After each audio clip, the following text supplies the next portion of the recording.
We're so happy to have you here. Before we get started, do you mind just telling us a little about who you are and what you do? Sure, yeah. So first of all, proud to be married to my beautiful wife now for it'll be 26 years this year. Have three amazing children, two girls and a boy, who have grown up way too quickly and are either in college or entering college. And then along the way, have worked in the advertising and marketing industry now for over 25 years. Started my career working in sports marketing in the NBA with the Sacramento Kings. And then after that, got into the advertising industry, working with different in an ad agency in Central California that kind of grew throughout the West Coast. And then after that, in 2011, was blessed to be able to start Misfit, which is the ad agency marketing company that we run today, celebrating our 15th year in business this year. And just along the way, started a video production company as well called Moonracer Films. But Misfit and Moonracer, outside of my family and my faith, are just the most important thing to me, where I find a lot of joy.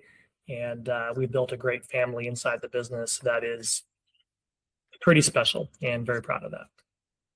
Wow, and congratulations, 15 years. That's no easy task. And I saw you guys just received an award from the American Advertising Federation, Sacramento. Yeah. Congratulations. Thank you. Thank you. Yeah, we in our industry, ad agencies in every market across the country submit some of their best work to be judged within their industry, within their market. And so we were very blessed to be able to take home, gosh, I think we took home 7 or 8 awards Oh my goodness.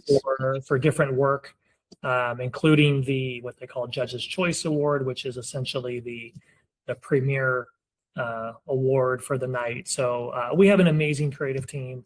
They do a great job, and yeah, their work really shone through.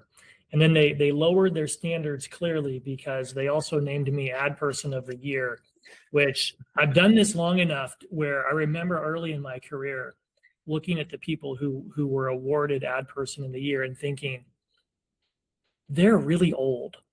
And so now maybe I'm just really old, but all joking aside, that was an honor too. But the real celebration is the work of our team. So. Oh, 100%. And so 15 years ago, right, when you were first embarking on this journey and starting this company, did you imagine that you'd be receiving this award down the line? And how has it kind of blossomed and grown into what you imagined or haven't imagined? I wish I could say that, yeah, I had this whole plan out. Like, I knew that I have a 5-year plan and then a 10-year plan and a 15. I didn't. We at the time, I had 2 other business partners. Now I'm the main partner, main owner. But at the time, we started Misfit after many of us had worked either in or around very large brands, as well as very large ad agencies all over the world. So I'd come from working with the NBA and working with clients like Ben & Jerry's and Wendy's and Old Navy. My other partners had similar experiences with major ad agencies all over the world. And, in our own way, we all kind of had our own aha moments prior to starting Misfit.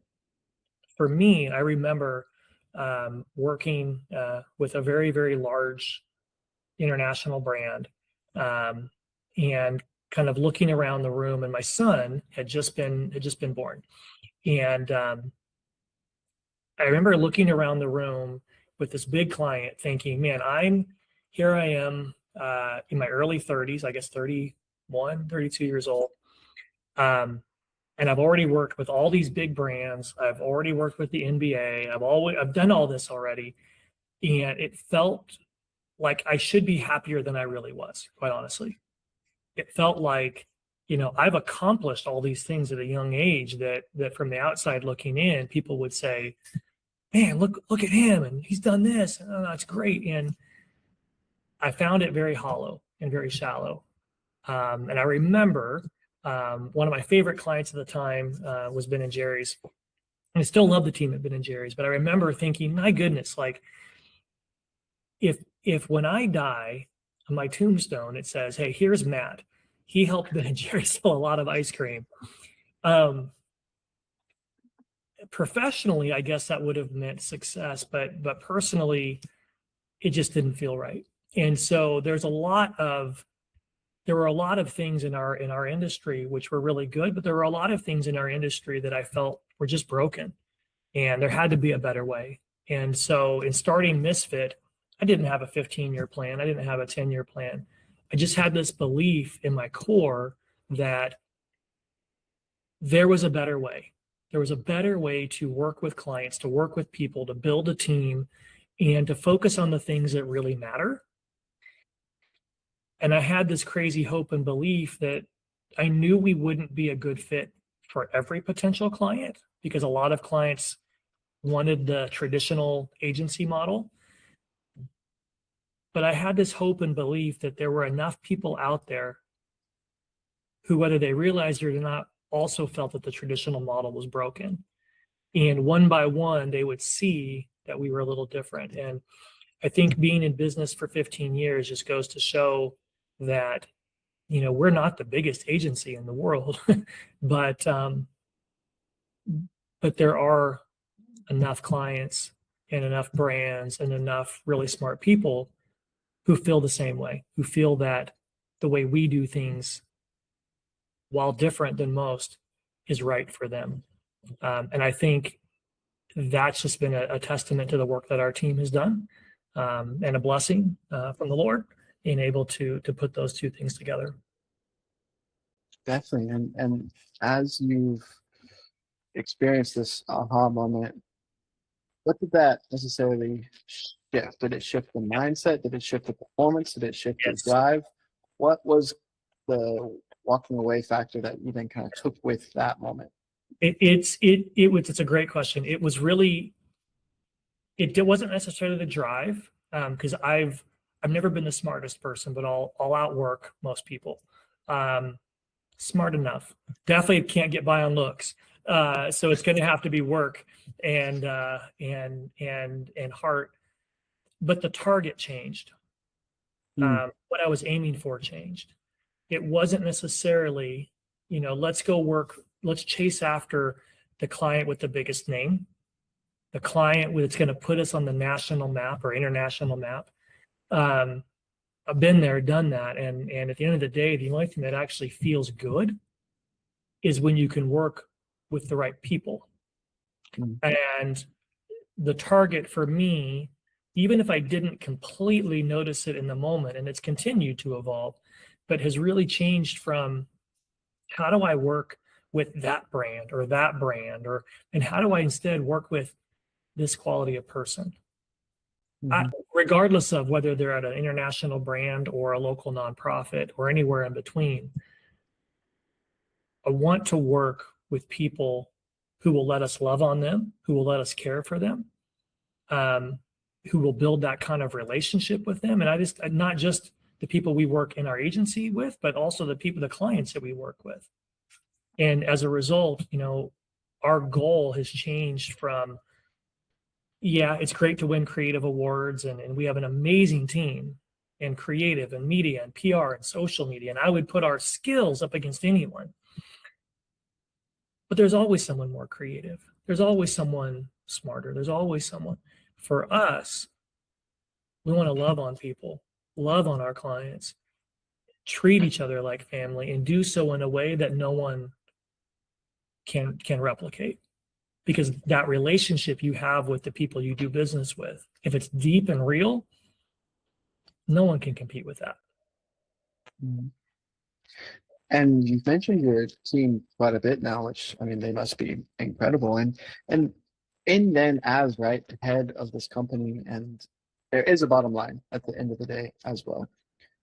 How do you compare then the performance from maybe then an emotional and this connectiveness state, as well as a performance from like, hey, also have to do work? Where do you see the connection between the two?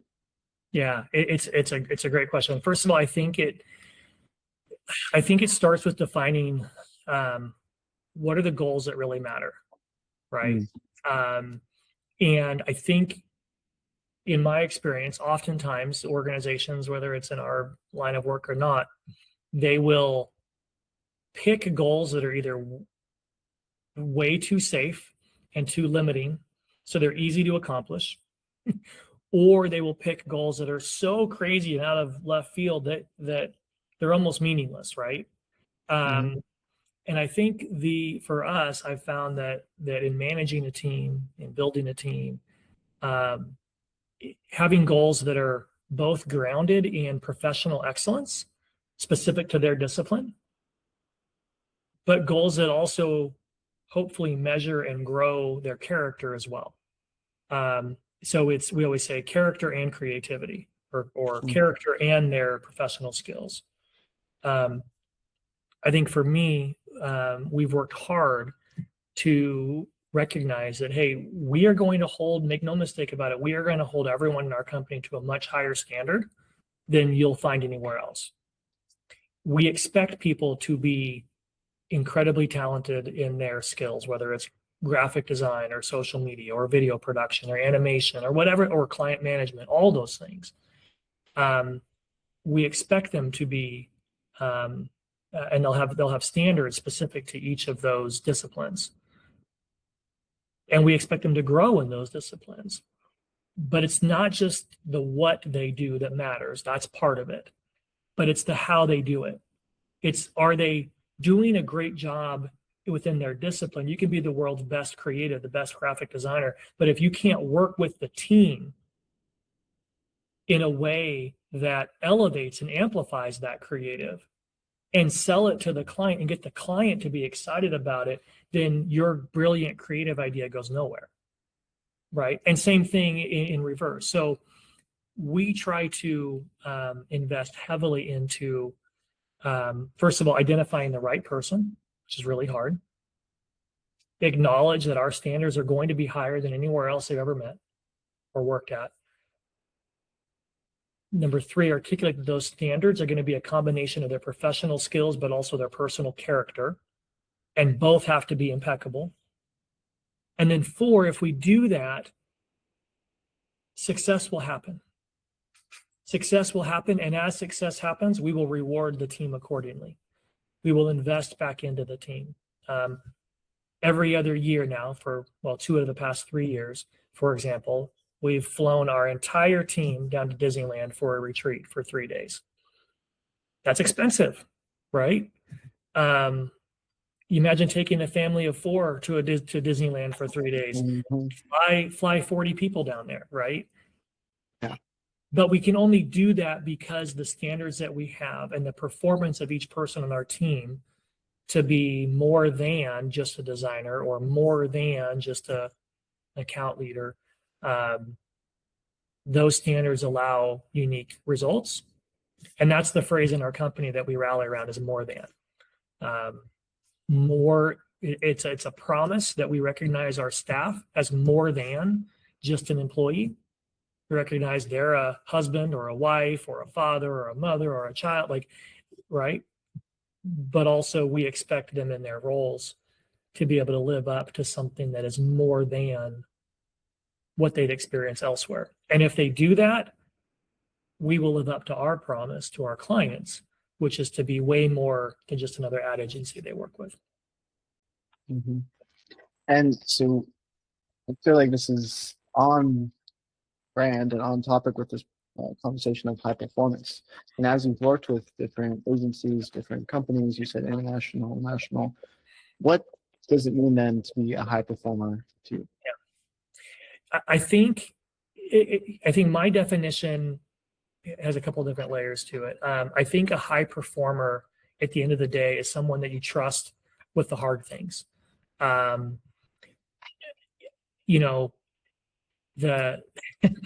We're in a denominator, sound like an old man, but I think this has always been the case. I think there's always a desire for people to want the benefits that come with being a high performer, but they don't want the responsibility of doing the work, right? Everyone wants to be Michael Jordan.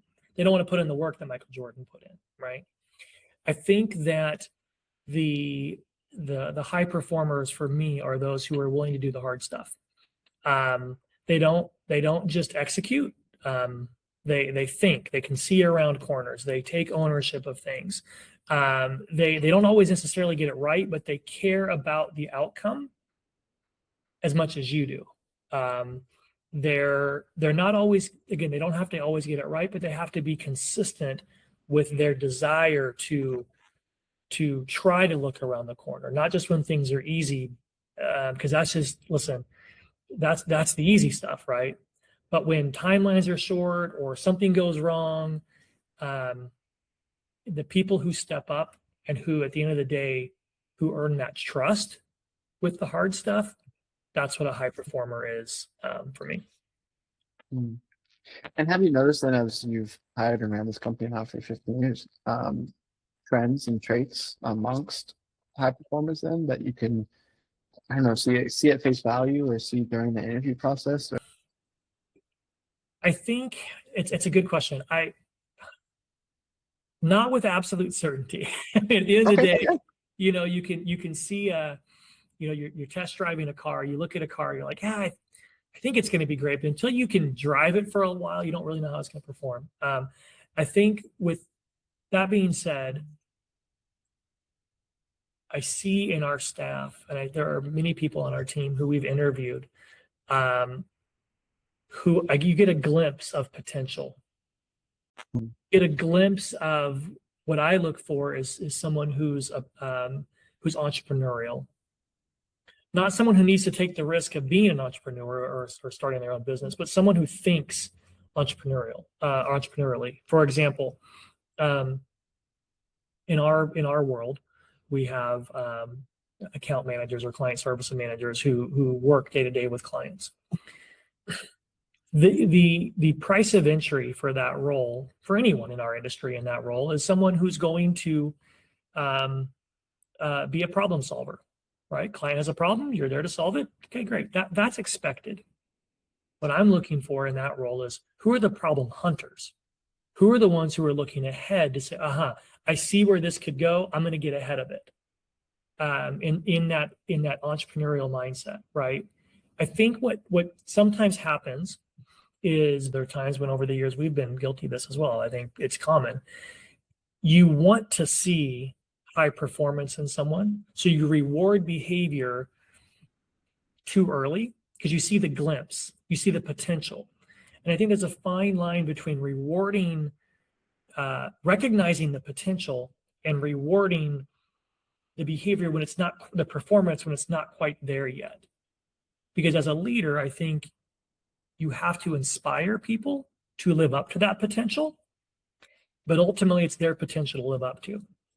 And so we look for the potential, but their ability in that interview, but their ability to live up to it is ultimately mostly up to them and up to us as leaders to create an environment for them to do just that. And how do you think your leadership style has changed over this last 15 years? Yeah. I've learned, although some people would argue otherwise, I've learned to let go of the things that I can't control for the most part. I've learned to focus my energy and my time onto the things that I really should be, the client relationships that really matter, the people that really matter. For far too long, I felt the need to not just create a standard, but to live that standard out across the board so that no one else could do it, right? You get this belief that no one's as good as I am at this, so therefore I'm the only one that can do that. Listen, that's a very small-minded, ego-driven mentality. At the end of the day, that's also very limiting.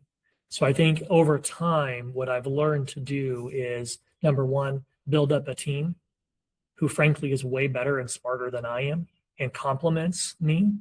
We have an amazing executive team and directors underneath them who do that every day. And that's allowed me to spend my time focusing on the things that I am uniquely skilled at. I'm not uniquely skilled at everything, just a handful of things. And so being able to focus my time on those has been invaluable. But it goes back to what we talked about earlier, is that runs parallel to my ability to trust the other high performers in the business to do what they do. Because if I didn't trust them, I'd still be holding on to it, to all the little details. Definitely, and that actually was going to be my next question. And noticing the parallel between labeling a high performer as somebody who you can trust with doing the hard stuff, and to then offload it from your workload.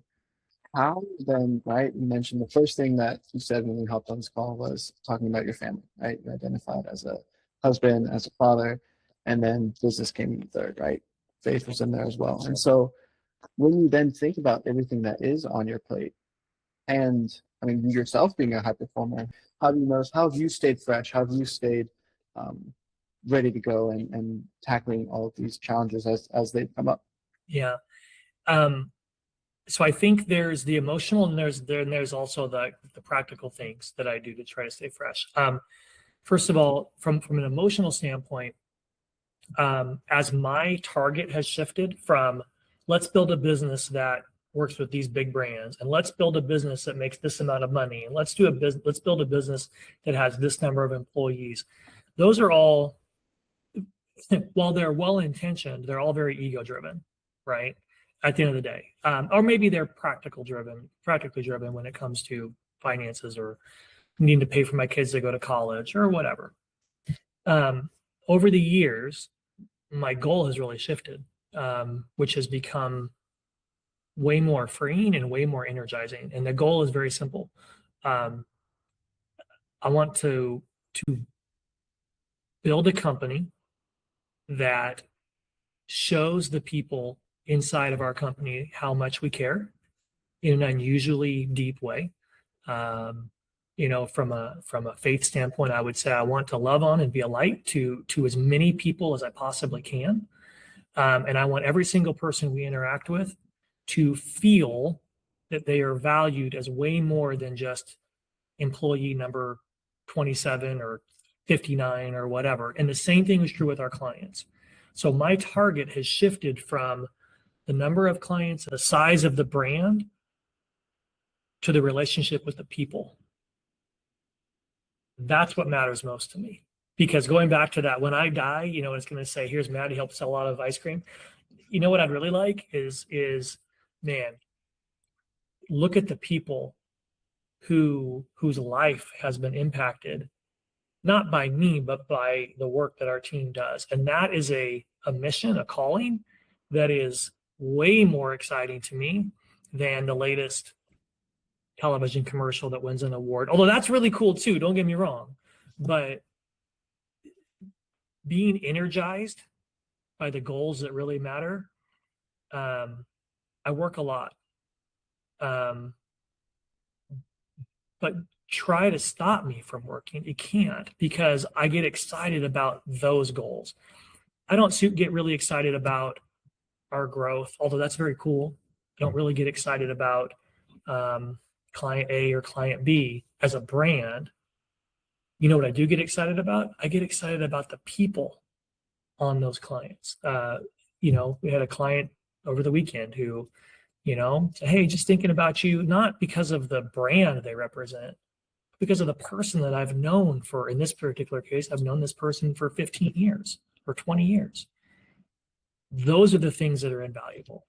The biggest way for me to stay energized is having a goal that in and of itself is worth putting the time into. The second thing is, I think, making sure that the cost associated with chasing that goal isn't too great. I have an amazing wife, as I mentioned.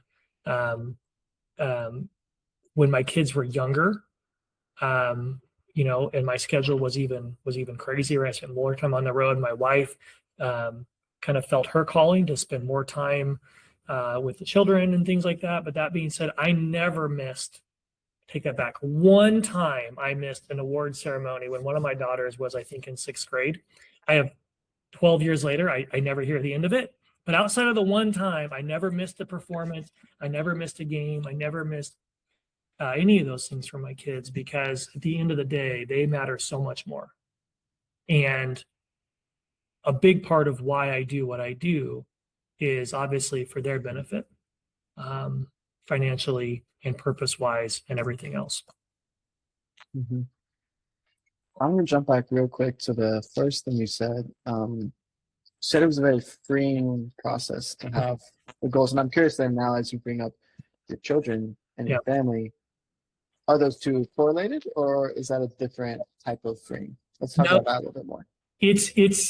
They're definitely correlated. And I've seen it. My hope, listen, there was a period of time where I tried really hard. Hey, to my kids, hey, don't you want to work in marketing? Don't you want to come work at dad's company? Well, I was going to ask if you've chosen a predecessor yet, but no, they don't. Listen, dad's a dork. They don't want to follow. And I get it. But here's what I hope they do see in me. I hope, and I believe they do, that and as they get older and they interact more, with our team, and with the company that we've built, they start to see that, number one, this isn't a job for me.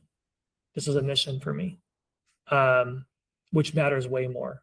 And it's the people around me, and the ability to love on them and care for them, which really motivates me. And my hope and prayer is that they can find the same level of passion in whatever career that they're chasing, and realize it's not about the career, it's not about the money. I mean, all those things matter, but it's about their ability to make an impact within a career path that they love, that matters. Definitely. How big of a pie would you say does that drive performance? How big of a slice of the performance pie do you think that is? It's huge. I think it's everything, or close to everything, because if something matters deeply enough for you, you'll literally do anything you can to make it happen, right? You won't let anything get in your way. If something is a nice to have, right? If your why is like, yeah, it'd be kind of cool if, right, this happened. Listen, you might work hard, but you won't do, and I know it's cliche, but you won't do whatever it takes, right? The problem with that philosophy is that's how most people operate. Most people are willing to do, what's reasonably expected, but that doesn't always get the job done. It's hard to build a movement. It's hard to build a mission that way. We're not always called to the easy if we're going to change things. If we're going to change our world, whatever our world is around us, you've got to be willing to do the things that not everyone's willing to do. And I think that only matters if that why is something that you can rally behind. I think that, and this may be an unfair statement, but I think it's mostly true. I think not enough people in our world, in the business world, in health and fitness, in faith and everything else, I don't know that enough people are really bought in to their why enough to be willing to give it everything they've got. I think when in the areas that I've had success in, I'm all in. In the areas that maybe I don't have as much success in, yeah, maybe I'm not as committed, but I think that level of commitment to your why, not to give too many plugs to Simon Sinek and his Start With Why, but the premise is true, right? Go ahead. Well, and I think part of it is it's hard to dive deep. It's a challenge to look inside and to think, man, yeah, the $1 million paycheck sure is great, and it's getting all my basic needs met, and I mean more than basic needs, but like whatever, you're not bought in on that, and it's a bit of a challenge, and it's uncomfortable to then sit in this one. It's like, okay, wait, hold on, why is this important to me, and why is this whole, again, that whole idea. And as then throughout these 15 years, has your personal and team why shifted? Has it changed? I think the heart behind it has stayed the same, but I think my understanding of what it's really all about has changed. there's a quote by Francis Chan that I love, which says, "Our greatest fear in life should not be failure, but succeeding at the things that don't really matter." Um, and I love that because it's really a harken back to, what are you chasing? Everyone has the same amount of time in the day. What do they spend it doing? Um, and where they spend their time, should point to what do they think really matters, right?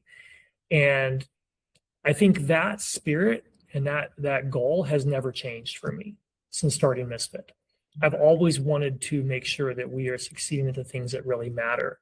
What has changed is, I think, as I've matured and as I've, made more mistakes than I can count, and after I've tried doing it the wrong way, I think my clarity and understanding of how to accomplish that has evolved and changed. And my realization that in order to do it really well and do it at scale, I can't do it alone. I have to do it with other people who are just as crazy and bought into this mission as I am. And also recognize that not everyone's going to do that. Not everyone's going to be completely bought in. And that's okay too. But making sure that we are empowering the right people and encouraging those who haven't got there yet to get there at some point. Hmm. Yeah, definitely. And as we look to wrap up today, is there anything then that you would say to 15 years ago, uh, as he's starting the company, that you think would be beneficial for people out there to hear today? I'm not going to articulate it perfectly, but I think my encouragement would be to recognize that the bigger your goals, the bigger your dreams, whether they are financial or health wise or mission driven or whatever, if they're really going to be game changing or world changing, no matter who you are, it's almost impossible to do it by yourself. But many of us are control freaks who think we can and want to do it by ourselves. And that just gets in the way. And so my encouragement would be to, even though it's a little uncomfortable, quickly identify the things that only you can do, the things that you are uniquely skilled and gifted at. And then surround yourself with other people who can share the same mission, but have different talents and skills to help amplify your effectiveness in your pursuit of that mission. You can still be the one driving it. But if you're the only one putting gas in the car, you're not going to get very far. You need other people to support you doing that. Took me a little bit too long to realize that. And I'm still learning that. But I think that would be my advice to 15 years ago me. Well, and the fear, right? The fear when you're starting out is you're doing that because your time, maybe your margins are so small that you don't feel like you have anything to give. And so you have to do it all. And in the short term, that might feel true. The problem is the longer that happens, you don't know what you're giving up by giving up a little today to gain a lot more tomorrow. When I started Misfit, I was afraid to leave the ad agency that I was working with because I was married and I had 3 kids. My youngest, my son at the time, was about 18 months, 2 years old, and I was scared to leave because we had a mortgage to pay and everything else.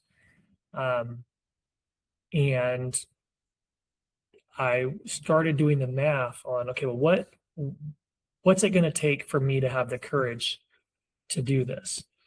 And for me, it was, it wasn't going to be replacing my salary because there's no way I was going to do that out of the gate because I had a job, good paying job.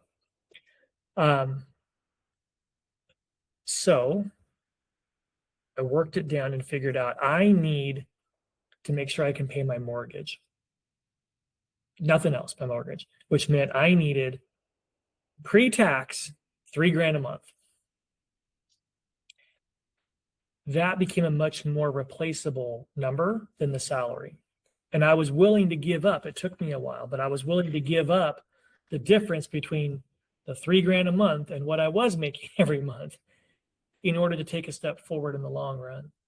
And fortunately, I had a friend who agreed to bring me on as a consultant at $3,000 a month when I told him that story. And that was it for the first couple of years. And that was hard. But I believe there was a plan and an opportunity, but I had to give up a little bit in order to grow. I don't think everyone's willing to do that. Dude, 100%. It took at least 6 months where I was sitting in my job before branching off and doing my thing, where I was terrified. Even the 2 weeks after, I was sitting there like, what have I done? What am I going to do? And then all of a sudden you like give it 2 more weeks and then 2 more, and then you're like, this is the best thing ever. Why didn't I do this like 3 months earlier? It becomes energizing. I mean, at some point, you know, and that's why I always say being a business owner or being an entrepreneur is not for everyone. And it's hard. And early on, it can be crippling. However, once you start to learn that you have been given certain, skills and gifts and blessings that you can use, if you figure out how to use them, it doesn't mean it's going to be easy. We're not promised that things will be easy, but there is a way to use them in a way that will always be beneficial for others. And if you can do that, doesn't mean you're going to make $1 million or $10 million or $100,000. It doesn't mean that, but it means that there's a market for what you have to offer. And if you do it the right way, I guess at the end of the day, here's my closing advice. I think regardless of what career you're trying to do, we are in a world where the standards are lowered every day. The ability to connect with real people is becoming more and more rare. And doing little things, the hard things that your competition or that most people run away from, 9 times out of 10, that's going to be the difference between you, what makes you great and what makes someone else average. Leaning into the hard things. Most people run from them.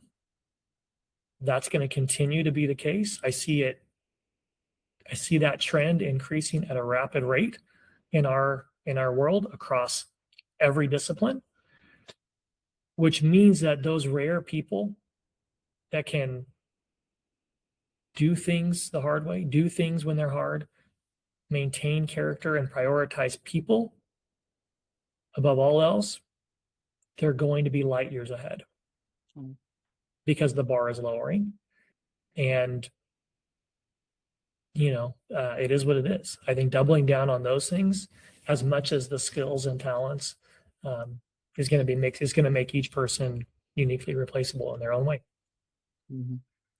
Yeah, that's a great thing to close out with. Thank you so much, Matt, for taking this last hour to hang out and chat. And I know I learned a lot. I hope a lot of people listening to this afterwards learn a lot too. Thank you so much. It's been an absolute pleasure. A pleasure is all mine. Appreciate you taking the time.